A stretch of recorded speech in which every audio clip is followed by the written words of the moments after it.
Well, guys, yet another patch has hit FC26, or at least will hit FC26 in a little bit here. And the changes in there, to be fair, look like changes that we want to see, which is, it's always nice, but it's just funny that another one's on the way because EA can't seem to get things right now. We're going to talk about that. We got a new promo card design leaked, which is interesting, I suppose. It's a different promo than we've seen before, so we'll go and check that out, plus talk about market, other news as well, some controversy around the market recently, and I will have this hero pack for you guys to open in this video at the end. And also, I do want to announce that any comment that you guys leave today, I'm going to reply to, not actually in a separate video, but literally in the comments. Like, I'm going to reply to you in the comments if you leave a comment. Only rule is you have to like the video because I'm shameless. If you guys would like to buy coins, you can go to MMOXP.com.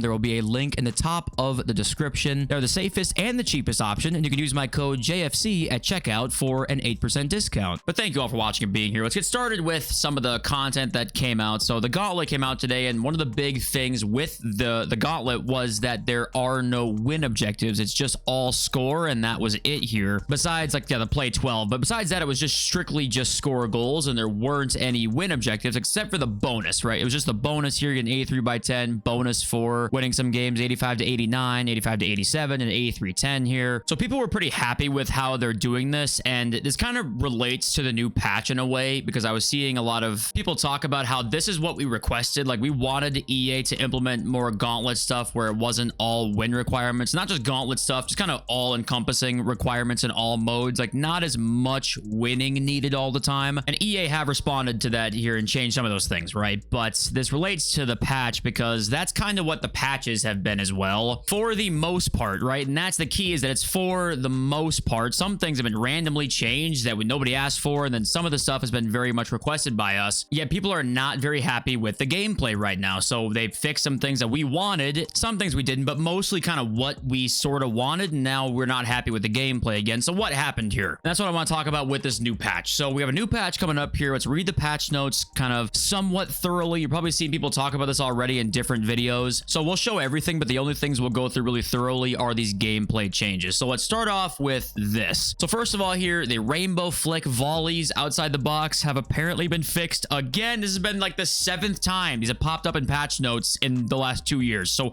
will it be fixed? I don't know. Don't ask me. Probably not, considering their hit rate here is ridiculous. They say they have gotten that fixed. Slightly increased frequency of AI teammate attacking runs into the box. I'm honestly surprised that it's slightly. I would wish that that was more. Wingers, as you guys know, don't run into the box right now for some reason. Consistently, that is, especially left mids and right mids. That apparently has been somewhat tweaked here. Strikers were sometimes not supporting counterattacks after making a pass. That kind of goes again with the other stuff where AI would randomly kind of stop for some reason. Same thing again here with wingers. Wingers could have sometimes dropped back during attacks instead of running into open space. So more AI changes, and then improved through passing and crossing to better respect your aim input, which is interesting there. But biggest thing here though is just AI help. But the problem with this stuff is that we've seen AI help. It was 2 patches ago we saw AI help. It didn't really do anything, and now we're back here again. Like, we have to wait and see with all this stuff. We cannot say an update is W or an L until we play the game. Like, we cannot do that. And here with defending, we've got only a couple bullet points, but there are some big ones. Slightly reduced how tightly AI defenders will mark pass receivers on the edge of their box. So pretty much what this is a drop back sort of nerf kind of thing, where if you're holding the ball in their half and you're trying to pass it around, trying to find an opening, basically their goal here is to not have the AIs mark the receivers constantly on the edge of the box, I think is what their goal is there. So cool. And this relates to, I think, once again, kind of back to the first part of this video, where it's like many people wanted defensive AI changes. They said it was too attacking. Score lines were too high, being 9-4, 9-5, 10-4, whatever. Like, they were too high. Then we get the defensive shift. Now many are claiming that it's just simply boring and it's too hard to score again. Is that our fault? Is that EA's fault? Let's talk about that here in a little bit. We'll go through the changes first. But improved defensive man marking during short corners. So trying to fix the short corners is obviously a nice thing here because those have been broken for quite some time. A lot of goalkeeping changes here. I'm gonna go through a couple of them. So here, goalkeepers were sometimes punching too much when they could have just caught it. Sure. Improved goalkeeper logic when determining if they should dive at the ball when a dribbler is nearby, which I don't really know what to make of that, I guess. And then the third bullet point, improved instances of the goalkeeper overcommitting to one side when attempting to save a first time time far post shot. So I guess you're going to see first time far post shots, goalkeepers will be better at saving those. I guess that's what that's saying there. And then some more be a goalkeeper stuff we don't really care about. And there are some interesting things in the other section, a lot of like random changes that could be useful. So right here, second bullet point, improved player switching, input accuracy in some cases. So that's nice to see, I guess. Improved referee logic when calling fouls for physical contact from behind. I am personally a big fan of physical contact from behind. Directed run fixes here, some were being inputted correctly, and the rest of the stuff here, you guys can read through it if you want to. There's not really a whole lot of too interesting things to get into, I guess. You've got like rare situations the ball carrier wouldn't perform a shot. You never really know what bullet points could mean a lot, you know? Pass receivers moving in a different direction before the pass is made, you know, just random shit in here. Like this last bullet point, addressed instances of animations playing out incorrectly. I mean, that could mean literally a million different things. They have, is it not like millions of animations? Like that could actually mean a million different things. Anyway, next up, Ultimate Team. We got down here, we've got added ability to view available evolutions for a selected player item. That's a pretty cool addition, actually. So I'm assuming it's going to be on like the player wheel, maybe. So yeah, is it the actions menu, the wheel? I don't know. But it says here, after selecting the actions menu on a player item, you can view a filtered evolution menu showing the specific evolutions your player item is eligible for. So that's kind of a cool addition there. And that change will be activated shortly after the title update. And then down here, a couple more issues as well in Ultimate Team. The only real interesting ones here, you've got updated pack opening walkout logic to reduce instances of lower rated player items walking out when higher rated ones were available. That's been a problem for, I think, like 2 or 3 years now, that it wasn't always the highest rated player in a pack that would actually be seen. So I guess that might have been fixed now. You've got a bounty fix that doesn't actually fix all bounties. Like a visual issue could have occurred when entering rivals, showing rewards for a previously earned bounty. It's like, well, we can't earn the bounties every time, so what the fuck's going on with that? And the rest of the stuff here I don't think really means much, and the rest of it's like clubs and career mode changes. If you guys want to see, you can check out the patch notes, but because we're on this weird format, I don't want to scroll down through the entire thing. But we did get a couple PC fixes. Well, first of all, here it just says addressed a pair a pair of PC stability issues. Okay, I guess. And then the rest of the stuff down here is like not really much, but yeah, that's that. And then going back to kind of what this gameplay update entails, if you look at the replies to like this tweet here, it's just revert gameplay to the release version. It was the best gameplay we had for years. It's got 1K likes and really wasn't that disputed in the comments at all. And the thing with this is just a lot of people, once we got into, you know, a few weeks into the gameplay, didn't like the fact that it was too attacking. Like most people did not like that. I shouldn't say most, because my comment section wasn't really like that. You know, even if you don't play the game super often right now, the fact that you're here watching content on YouTube makes you above what a real casual would be, right? There were many complaints on Reddit and Twitter I saw that it was too attacking, and now they tried to fix that, and now it's too defensive. But there is nuance to this, because unfortunately EA has a very hard time with just making slight changes, right? It just feels like the changes they make end up being huge, and that's kind of the problem right now, is that the people aren't necessarily wrong in wanting some changes. Like maybe it was too attacking back, you know, a month ago or whatever. Maybe it was just a little too attacking. Now maybe it is a little too defensive. Like, can EA find the right balance of this? I don't think so, and that's unfortunate. And also, does it matter if the gameplay is not responsive? If we have inconsistent gameplay, do any of these patches really mean a whole lot? Probably not as well. So I think what you're seeing right now on Reddit and Twitter is like people saying, oh my god, it's the community's fault because they wanted changes. We got the changes. Now the game sucks. I think there is more nuance to that. I think, honestly, we're probably both at fault here, because we could have sat back and thought to ourselves, hey, EA's not been super competent when it comes to gameplay changes. So maybe the first, you know, gameplay we had this year where it was pretty attacking, but at least it was kind of fluid and felt pretty fun for the most part. Maybe we just need to take our losses, and maybe it could be better, but maybe we should just keep it as is. Maybe we just have a year of gameplay where it's easier to score. Like, it's just more attacking. Maybe that's just the year we have. When was the last game where it was like, damn, attacking feels like as good or better than defending does? I don't remember the last time it was. It might be FIFA 17. It might be that long ago where it was like, yeah, the scores were high that year. Like, we could have just had that, and instead they fixed the defense when we did ask for that. And then, of course, it's not our fault that EA went over the top with it, but you know, we could have maybe seen that coming. So it kind of goes both ways. But at the end of the day, it does come down to EA making the changes, and I do like that they're listening to us. I just wish they did a better job of actually implementing the changes that we are asking for. And maybe the changes that we're asking for aren't realistic. You know, I don't really know. What I think we can for sure say at the end of the day here is that these changes, whatever changes that they may be, won't matter too much if we have inconsistent gameplay in the game. It just simply it can't. And that's why we need EA to actually talk to us about this, because if they don't talk to us about this, they're basically taking you for an idiot. Because the fact that it's so bad for some of you guys on console, I had it a little bit on PC today, actually, when I was playing. It really comes and goes much quicker than it does on console. And some of you have said it's completely unplayable, obviously. Like, they have got to address that, because if they don't, then what are we doing? We know that they're listening for the things that they're changing this year, so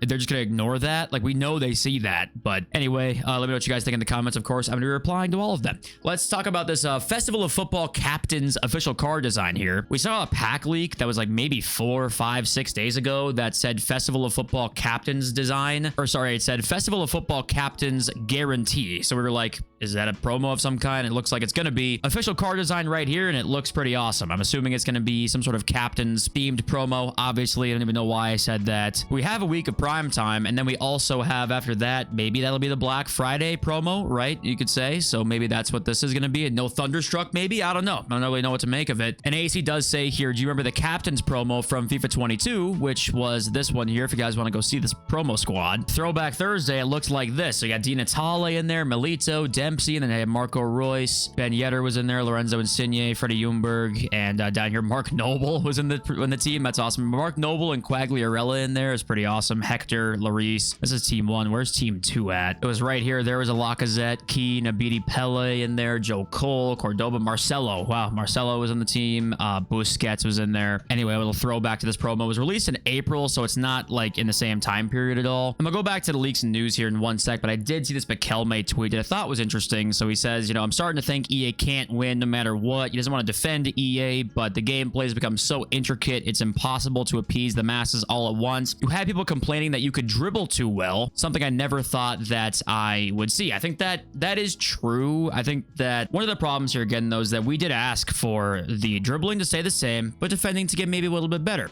We got that, but defending was a lot better. But dribbling stayed the same at least, and it didn't really matter. I think a big part of that, though, is that we don't have perfect gameplay all the time. A part of that is that the dribbling, maybe this heavy defensive stuff we've been seeing over the last maybe week or so, wouldn't be as bad if the dribbling was super duper responsive all the time, which it's much more responsive this year when you have good gameplay, but not if you don't. And that plays the biggest part in anything here, is that we're going to go around in a circle, to me, all the time with gameplay until that has been basically completely fixed. Otherwise, we're going to go back and forth and say the gameplay is too defensive heavy, it's too easy to score, it's too this, it's too that, because we just don't have it consistently enough. And then EA is going to listen to some people and not others. And the guys who they listen to, did they have the good gameplay? Did they not have the good gameplay all the time? Or, you know, there's so much that goes into this with the inconsistencies that you kind of end up nowhere. So, of course, what do you guys think here? And also, we have all of the SBCs or objectives leaked for this promo team. And we have seen most of these guys, actually, but the few guys that we've not seen here, Davinson Sanchez, official stats, 84 pace, 85 defending, and 90 physical for Davinson Sanchez. Also upgradable, of course. How likely are Galatasaray to get upgrades? You know, tough to say, but that's a nice card there. We saw Marcus Leonardo's card. Allison's card here looks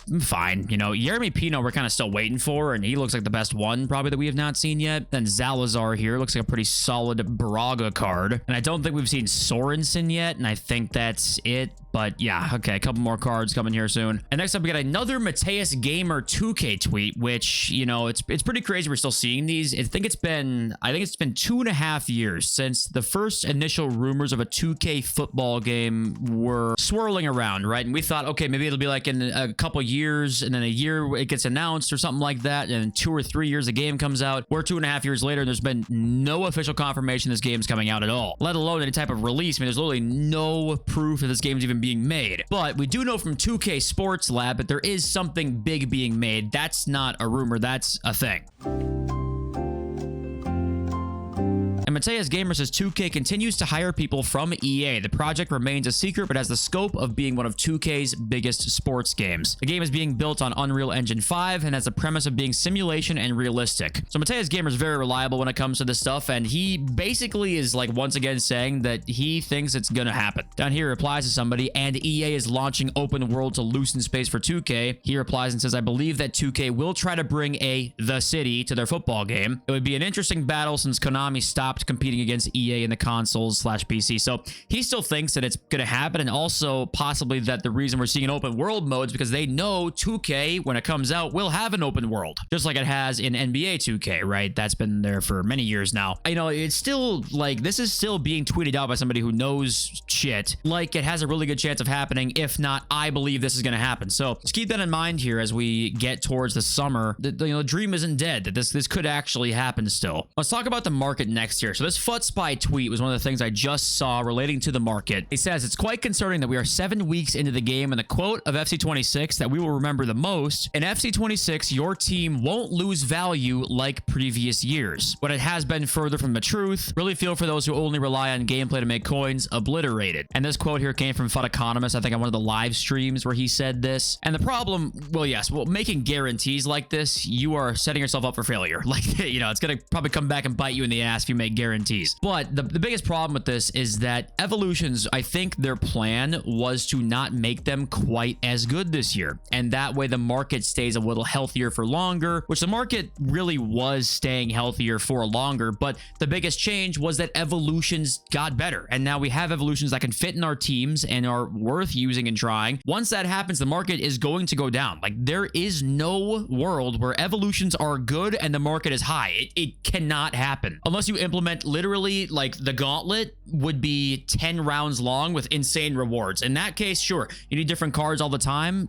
Sure, you want the market to stay higher. It's your only way to do it, because with really good evos, with I'd say even good to really good evos, the market ends up like this. And the thing that sucks is that people lost a lot of coins. That's pretty normal with markets, but they did announce that it was going to be retaining more value this year, and they went back on that because evos weren't very good and people didn't like that aspect. So you start off with evos not being so good, where cards like, I don't know, the biggest crashers really have been like some of the golds, right? Where you got like Sophia Wilson, for example, was like 120 a week ago or something like that, right? Let's go back to the last week. She was 71,000 on the 3rd. I think just a few days before that, she was up way higher. Yeah, October 31st, like Halloween, down right above 100K, and the 30th, which was, you know, 11 days ago, 126,000 coins, now down to 32. The problem with this is that we got better evos and immediately down go the attackers, like everybody everywhere, and you can't prevent this. So you kind of have to pick and choose what you want. You want better evos, or you want the market to stay at a decently high point? Like, you kind of got to pick one. So that's the problem with this, is that they went back on their word on this statement here because people didn't like the evos. So I guess, yeah, I asked you guys, like, what would you rather have? I love Evolutions myself. I don't mind the market being cheaper because then I can afford more cards, obviously.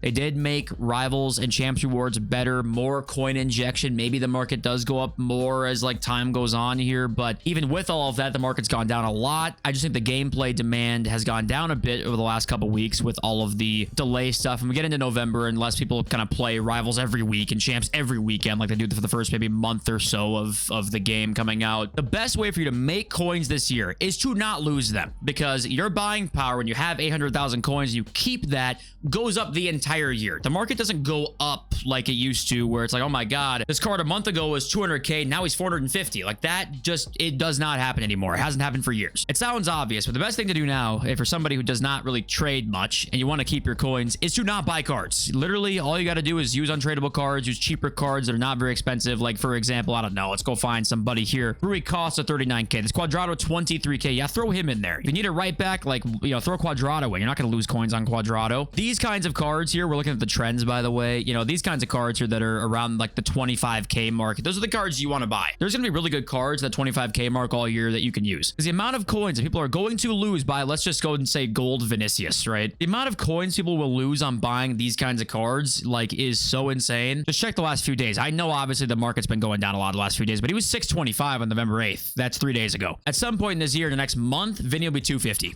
And, you know, if you have him for too long, you're going to lose 200K. So you mix in just your smart team buying with some good investments. An investment right now that I'm telling you is really easy to make. If you guys have been around for a while, you know where I'm going with this. It's chemistry styles. I've made maybe, I don't know, I'm going to say 800K, 750K on chem styles this year. It's so easy. It takes almost no effort. You know when to buy them. It's such an easy, like, obvious buy time. Anytime there's any pack that comes out in anything at all, any SPC that's, say, even a player SPC, right? For example, example, there was one in the Sergio Busquets that came out when Busquets dropped. Busquets, actually, I think it was two jumbo gold packs right here. That was great for supply. There is so much demand for chem styles and not enough supply at all to keep up. Now, there is jumbo gold pack tradables in the mixed league upgrade, and I've noticed that there's been some more supply than usual with these, but it's not anything crazy to me. Something to keep an eye on if we end up seeing a better version of this, maybe in like a few weeks time when these expire, and actually only 9 days, even though I doubt that happens, but keep an eye out for that. But anytime anything comes out, guys, Hawks, I'm buying a lot of Hawks and a lot of engines because right now, Hunters and Shadows, at least on PC, are 5k a pop, and you can't even snipe them. Like, they're impossible to get. So Hawks, at one point, I bought them at, like, I think about 650 or something like that, or 700 coins or so. That's what they are right now. It's their floor, pretty much. They were at 1,200 coins, I think, like a week ago or so. They're back down now. I think Mixed Leagues Upgrades has done a good part of that. But it's literally the easiest investment that you can possibly do, because if you see them get supplied in, whether it be the store, which usually not, but in the store or in the SBC section, you buy them. It's that simple. And then they're going to go up. It's guaranteed coins. Okay, let's read some of your comments now, and we'll open our hero pack. We've got Llama Land, who says, sitting here in the sunshine, thought I'd drop in briefly to see how FC26 was going as I dipped out at the end of 25. Started with a Mad HD vid, then came here. And Mad HD, I think, dropped a vid where he was mad about what EA has been doing recently. He says, I don't miss it one little bit. My social life and mental health is much improved. Hey, listen, that's great for you, okay? If this game was bad for your mental health, like, you need to stop playing it, okay? Absolutely. No ifs, ands, or buts at all. I think, though, that there is an element to this that's like, when I think about a lot of the rant videos, a lot of them are very incoherent and they're kind of all over the place. Like, last year it was rewards are too easy, coins are too easy to get, makes everything worthless. We want more worth to our stuff. And then the market comes out and it's high this year, and then it's like, wait a minute, go back. No, there are so many layers to this. That's like, EA are dog shit, and they, I think, are a lot of times incompetent, like straight up. I think there's some very smart people that work there, and also I think a lot of the higher ups are completely clueless, and this game could have taken off to astronomical heights, and it didn't because they suck. Just prefacing that, but also a lot of the times we have no clue what we want. And it's really easy to make a rant video and be like, oh my god, EA can suck my balls, and then you drop sack on the camera. It's like, okay, but then, like, what do you want here? Like, do you want this game to improve? This is our only fucking game we have. If you want a football game, this is all we got. There's no hope for anything else. Unless 2K drops a game, we are out of luck. So we make do, or we just don't play a football game. What would you guys rather do? And by make do, this is what I mean by make do. I don't mean like sit back and don't say a fucking word about anything, because that's not what we should do at all. What I'm thinking about is, like, I love this sport, right? I'm sure you guys love this sport too. We need to, like, actually fight for a better game here, because our only hope, I think, is EA. It's our only hope now. Unless 2K comes in and tries to save the day, our only hope is EA. So we have to try and communicate with them to a certain degree. They're immoral. They're fucking corrupt. They're all these things that we all know. But we have to, like, try and communicate with them and give our constructive feedback, because it's our only hope for anything like this. And there are some good things about this game. Like, there are, but at the same time, I just don't know a lot of the time, like, what good the 10th rant video does. I don't know what good it does. Like, I want this game to be better for us. I want every inch of it to be better. And once in a while, sure, I'm gonna lose my mind and make a rant video, but also, like, when everyone just jumps on it so quickly, and then, like, what do we do then? Like, sometimes I feel like we have just no answers, but we're just here and, like, ranting about shit. And I'm, like, going in circles in my head, because then again, I'm sitting here like, you know, they make the money. It's not on us to make, or like, to even have alternative solutions. Like, we can sit here and say the game is bad, but then offer no solution, because we don't have to have a solution. They have to have a solution. It's like movie critics, you know, like, you hate an M. Night Shyamalan movie, you know, you give it a 2 out of 10. It's like, okay, well, then you make an M. Night Shyamalan type movie that you like. It's like, well, I probably can't, but I can be critical of the other one because I thought that movie sucked. So I don't know. I don't even know what I'm saying anymore. I'm just speaking out loud to you all. But all right, hero pack time. We're going no roulette. I've been talking for way too long to roulette this shit, and we're gonna get Yaya Toure in here, Ivory Coast flag. So who cares? Who cares? Anyway. Let's see. I think that's a men. It's gonna be Rui Costa already. I could tell because I saw his fucking hairdo. Oh, man. Okay, well, that's what, a 30k hero? Yeah, one in the market of the PC market. Thanks. Okay, well, that blew. Massive wiener. And I just thank you all for being here. I love you all, and I will see you soon. Peace.